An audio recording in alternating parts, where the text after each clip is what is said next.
Hey, brothers and sisters. So many of you remember when the big story broke about the Red Heifers going from Texas to Israel, and that these Red Heifers were qualified to participate in the temple service. This is an article from Israel 365 News from September of 2022, so going on 3 years ago, where it said that the Red Heifers arrived in Israel, bringing the world one step closer to reinstating the temple service. Red heifers are exceedingly rare and difficult to find, and the saga of how they made it to the Holy Land from the Lone Star State of Texas underscores how miraculous their arrival really was. And of course, even the mainstream news reported this. A lot of pastors have personally gone over to Israel to look at these red heifers, and they put them on display there for everybody to see, as we see in this picture. But now there is an update on this news, and this is also from Israel 365 News. Rabbi Ariel says, quote, "At this moment, it is not clear whether we have a red heifer suited for the ceremony," and this is dated March 7th of this year. So what exactly happened? Well, so he did an interview in the Hebrew language. At this moment, it is unclear whether we have in our possession in Israel a red heifer that is verifiably kosher and suited for the ceremony. About 2 years ago, 5 excellent red calves were brought to Israel. They had been checked and certified in America as perfectly red, but several months after they arrived, they began to grow white hairs.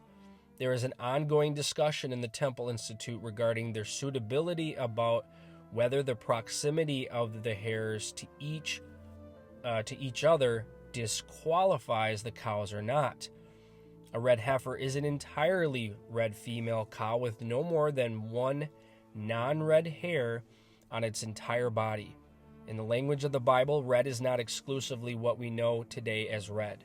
It also includes brown and other similar shades of red. This excludes black. All of the hairs on its body must be the same color. The animal must also be 2 years and 1 month old.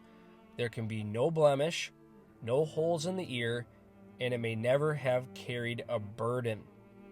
While all the cows were once entirely red and later grew non-white hairs, they are occasionally inspected to determine whether the non-white hairs remain. The question now is how to proceed. There are several essential questions that must be addressed regarding the cows themselves and other issues surrounding the issue of the temple and the temple service. Rabbi Ariel said, "We are speaking with a wide range of rabbis and professionals about how these issues we haven't dealt with in over 2,000 years. So, this is actually a huge development. So, from my understanding, they are still debating whether the red heifers are disqualified, but it looks like they are disqualified. My first thought was the Lord is putting a pause on this. God is restraining the efforts to reinstitute the temple sacrifices, to build the third temple. Obviously, everything has to be on God's timing. We're still moving forward prophetically, I think at a very rapid pace, but that doesn't mean that this particular stage setting for the temple and the temple sacrifices is going to take place. And again, I think it just speaks to the fact that they are in apostasy.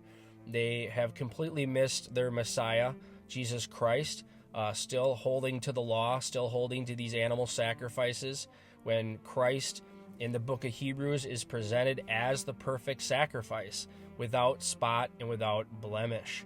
But as we look prophetically to what must happen in Jacob's trouble, with the temple having to be rebuilt and animal sacrifices being reinstituted, it appears that there's a hindrance, a slight pause, and as Andy Woods always says, God is still restraining.